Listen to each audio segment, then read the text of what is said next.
Last week at this very time, we talked about the Cubs needing to get hot again. They might just well be.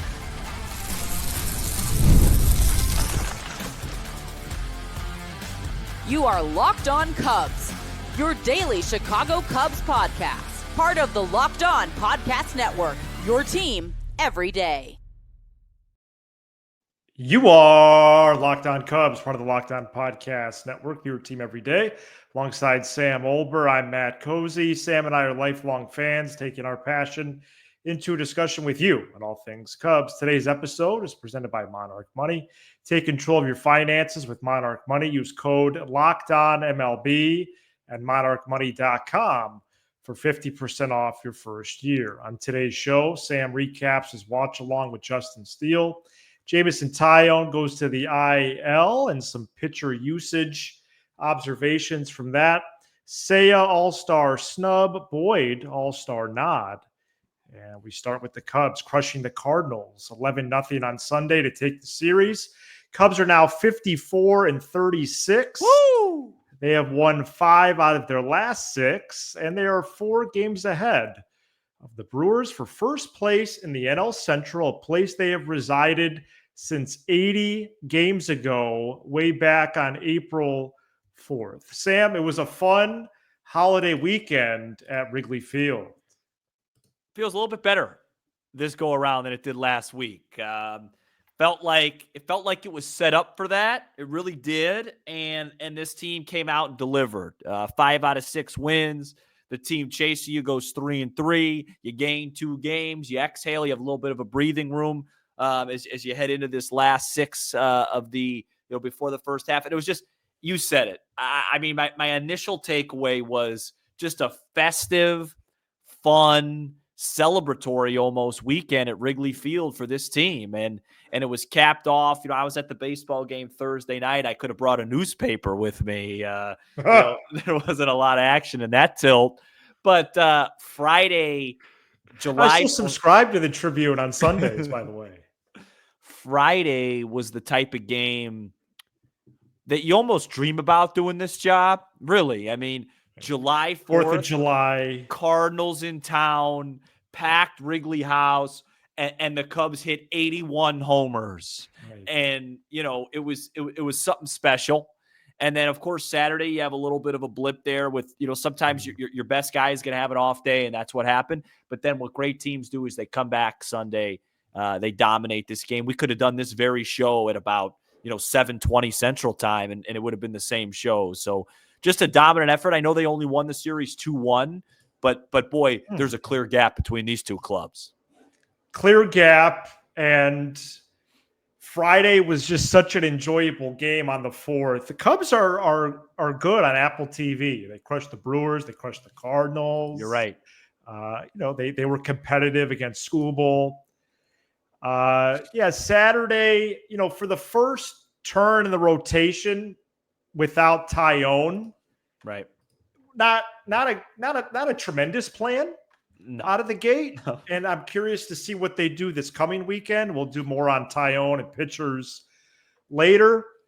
And yes, they were up 2 with 6 outs left and lost, but that hasn't happened in a long time. It hasn't. As far as I could tell. They're 19-9 in blowouts now, 27-9 following a loss. And despite some turbulence last month, Sam, especially against lefties, the offense is still a force. After this game, they're 2nd in runs, 3rd in slug, 5th in average, 5th in on base, 2nd in stolen bases. And we know about Tucker, we know about PCA, we know about Seiya. But the straw that stirs the drink right now is Michael Busch, who went 9 for 12 this weekend with 4 homers. Say it again. He was 9 for 12 with 4 Jacksons. And since May 30th, he's hitting 371 with an OPS over 1,100. One of the biggest stories of the weekend was not only his performance, but then the last few days. I actually think it started at the Thursday game. He's now in there versus lefties. Yes, And absolutely. Big story. on Saturday, he hit a ball to left center field off a left-hander that reached the seats, and it was a fair ball. So Well, if it was hit to left center, it's quite fair. But go ahead. He's just been amazing. It's been special, you could say. And so much. His ceiling this year, what he's done this year, is so much more than what I envisioned that he would do. Really, if I'm being honest. And I gave him a lot of credit. I think so many of these guys, including him, have benefited from the other guys. I think they're all benefiting from each other. You know, when they're rolling against right-handed pitching, it's a pick your poison. Seiya's still dangerous. Then you got to deal with Tucker. Then you got to deal with Pete. Now you got to deal with Bush. I mean, it's really kind of a torture chamber if you're a right-handed pitcher. And, you know, they hit a little bit of a slump, if you want to say that, you know, in June, but for the most part, they still were doing fine against righties, you know, and for the most part, they're still not doing great against lefties. But when they hit off righties, they're really tough. And maybe the biggest reason why is Michael Bush. I mean, Pete is right there behind him, but Bush's season now is starting to turn into a massive, like, whoa, this is better than great. I mean, this is a really spectacular season. I mean, and when he gets hot, man, it's just, you know, I feel like we say that about a lot of guys on this team, but him and Dansby seem like the two dudes where, like, when they get going quick, you know? Well, right now they're on pace for 97 wins. It's a good and number. Michael Bush would be a main reason why this team would get to that kind of specialness of a number. Would it not? Well, and it's so funny that you say that, because you say 97 wins, that's what they're on pace for. And think about, like, all the offseason talk that we have. Think about what it takes. Now, granted, you're missing pitchers, but just on the offensive side, you're getting a typical, if not a little bit better than typical, Kyle Tucker season.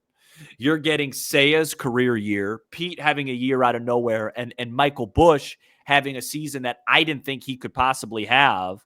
And that's how hard it is to be really good. You got that's outperforming projections. You got to have a lot of dudes, man. You got to have a lot of dudes, and we haven't even discussed, you know, April Carson Kelly. But you're right, Bush. If there's a singular player from the weekend to pick a story from, it's Bush. What he did Friday, I mean, he'll remember that forever. The Cubs 1 through 9 collectively, I'll do some digging this week, but I believe they're the best team in baseball against right-handed pitching. I think so too. And against left-handers, where is your level at in terms of encouragement or any gaining of steam this weekend? Because they made a statement in a way this series of, hey, we could do this. And against the righties, we're just going to blow you out. Yeah, I still am not loving the lefties. Okay. I know they did well against the lefty reliever on Sunday, Right. which they've had, and they've had those moments. It's been the lefty starters that have really bothered them. Right. You know, Liberatore went, I think it was 5 innings, 2 earned Saturday. The game, a lot of traffic on the bases. Yeah, a lot of traffic. There was, and you know, it was a tough day to pitch. And then Thursday, the game I went to, Cleveland pretty much had all lefties out there. And, you know, I think the Cubs had about 3 more hits than I did in left field. Right. But, I think they're the best team in baseball against righties. And I still think they got to make a move for lefties. Or maybe the move is Michael Bush. And maybe Michael Bush is able to just hit both sides regularly every day. Maybe that's it. Wow. That would really up the ante for a possible offer then for a pitcher. Off day Monday, followed by 6 games until the All-Star break. Wow. All on the road. 3 with the Twins, 3 with the Yankees. We'll preview the Twin series for our next show. Coming up next, Kyle Tucker and PCA were named All-Stars last week. On Sunday, Matthew Boyd joined them, and at least one teammate was snubbed. Find out more next. This episode is brought to you by Monarch Money. You ever wish managing your money felt easier? With Monarch Money, it can. Whether you're growing your savings or planning a big purchase, Monarch puts you in the driver's seat. It's like having your own personal CFO, giving you full visibility and control over your finances. Monarch Money is more than a budgeting app. It's a complete financial command center. You can track all your accounts, investments, and spending in one place. So in addition to managing your money, you're also building wealth. I used to be that guy, 605. Cubby started 610. Cubby started 640. You know what? I don't have time to make food. I'm just going to order out. Just going to order in. Just going to get it delivered. Food delivery service. It wasn't until I started using Monarch when I figured out how much I was spending and how much I could save and how I could start really building my wealth just with one simple change like that. So take control of your finances with Monarch Money. Use code LOCKEDONMLB at monarchmoney.com for 50% off your first year. That's monarchmoney.com, code LOCKEDONMLB for half off your first year. Kyle Tucker and PCA were named All-Stars last week, starters in the ASG, and on Sunday, Matthew Boyd joined them as one of 12 pitchers. Seiya Suzuki and Michael Busch would be up next as possible replacements for the first, after the first draft of the roster. Carson Kelly, Nico Horner, and maybe Daniel Palencia would be long shots at this point in the process. And we'll do more on Seiya in a minute. Matthew Boyd, Sam, 2.52 ERA, 96 punch outs, and 103 2/3 innings following a tremendous start again on a Sunday. A lot of pitches in the first inning. Then he settled down. And he would be another person in the team photo of, okay, yeah, Cubs are going to win the division and perhaps do so quite handily as well.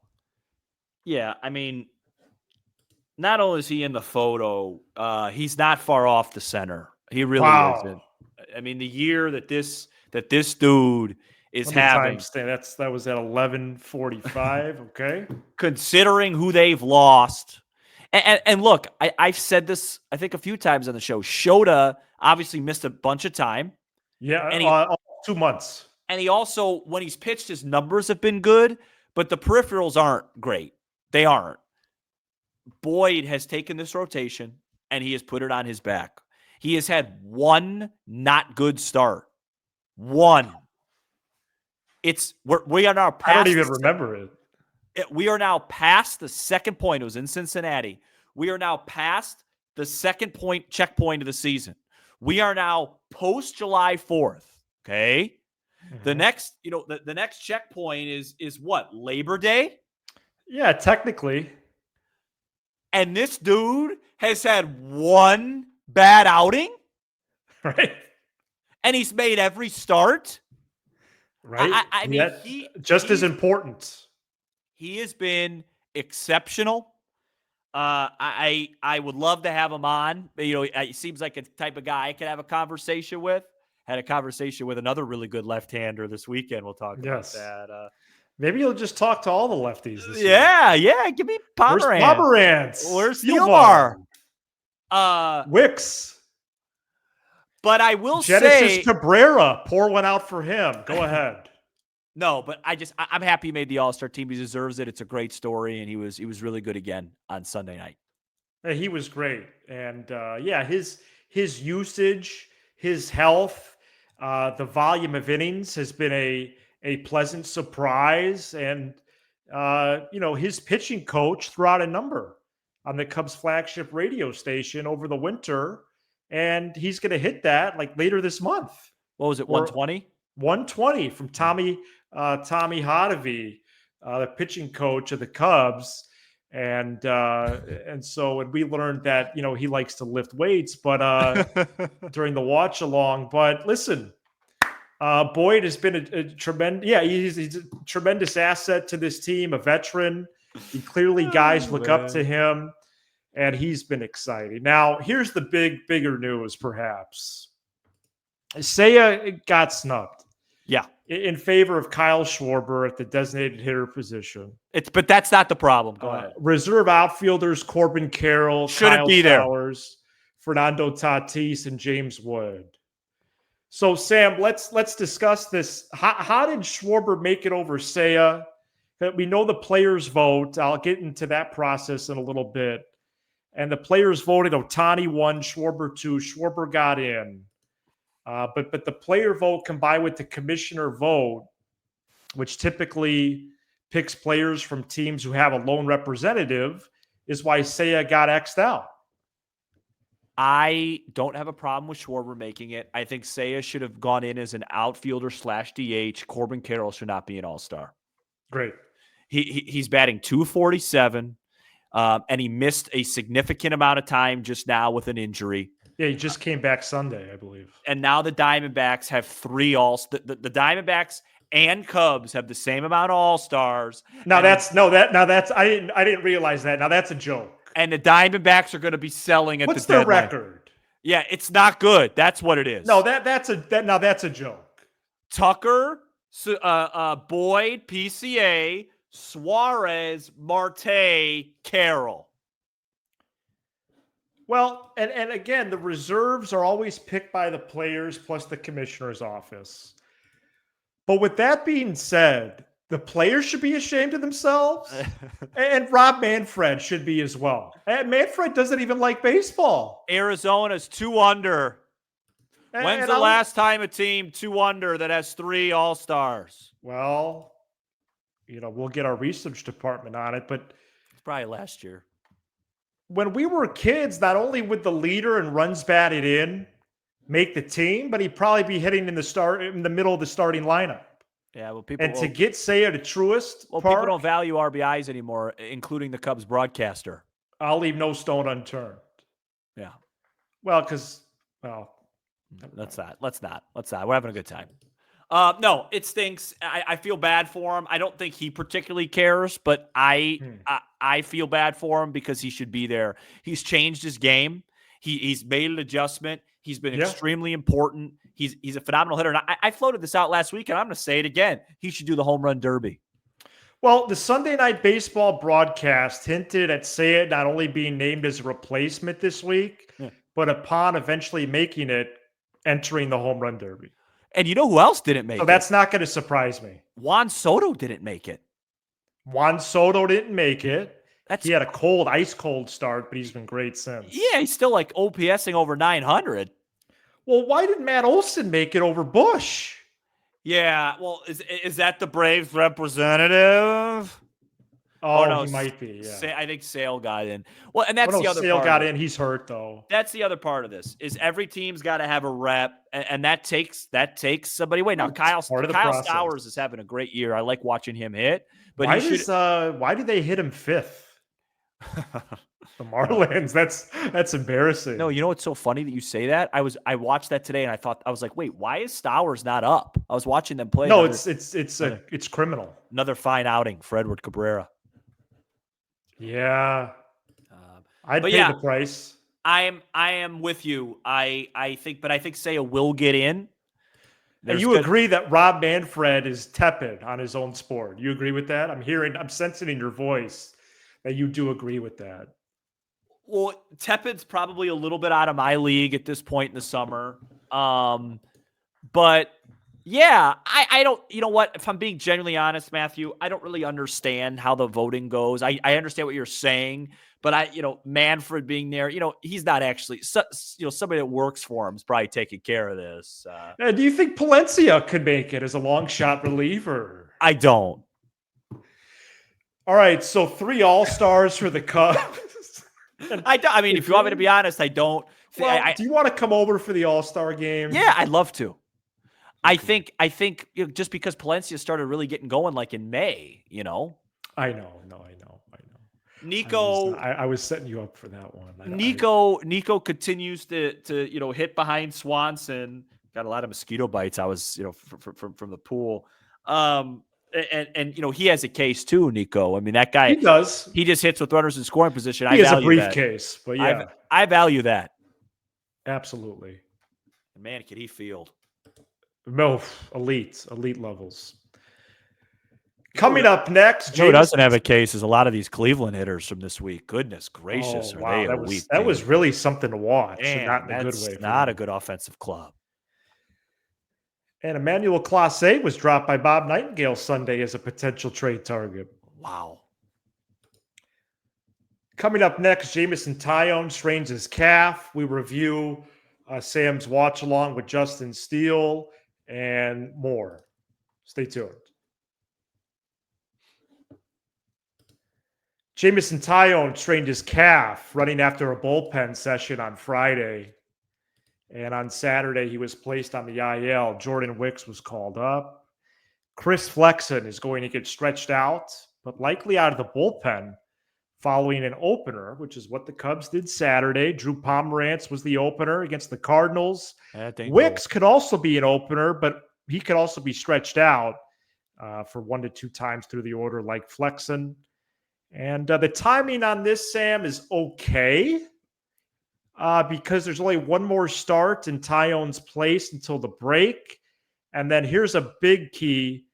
Only 2 starts in between the break and the trade deadline. As Jed Hoyer and the front office have even more reason now to acquire a starting pitcher or 2 later this month, but not necessarily an increased sense of urgency just based on the number of starts. So do you have a preference on who you would like to see in this spot, how they could tread some water and maybe even sneak a win or 2 or more in like they did with really with a lot of these situations this year with Steele and Shota too? I think, well, the first thing I would say is just in terms of JMO, there's never a good time to get hurt. But this was a better time than normal. Not only for the reason that you said, but I think he could have used a little bit of a reset too. Wow. Now, he grinded through that Astros start and was fine. The other 2 before that were his 2 worst outings of the year. And it just seemed like he wasn't in a great place with his execution and his command in the zone, and I just think a guy like him, really smart guy, really accomplished guy, just, being able to get away for a month or so mentally. I really do predict right now that when he comes back, it's going to almost feel like another addition. I think it'll be a good reset for him. It'd be huge. Yeah. Because that might not be till like mid-August. Yeah. Seriously. Right. Or late August. Yeah. I'm confused. I thought Wicks, I really sometimes I assume these things, especially when we have a situation where we didn't do a show for a few days. I thought Saturday was Wicks going to start. I thought that was like a no-brainer.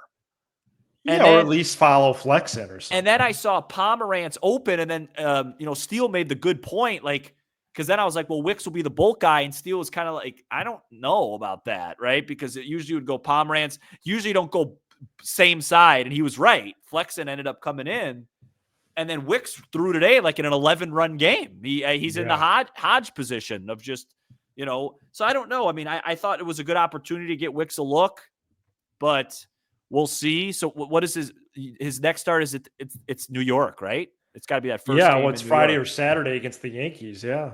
Yeah. So I don't know, but I'm not concerned about it because I just didn't love where JMO was at that time, and so I think it's not going to feel like a huge drop off until we start to get rolling in the second half. And to your point, at that point they should have a hopefully a replacement or 2. I mean, let's be honest, Matt.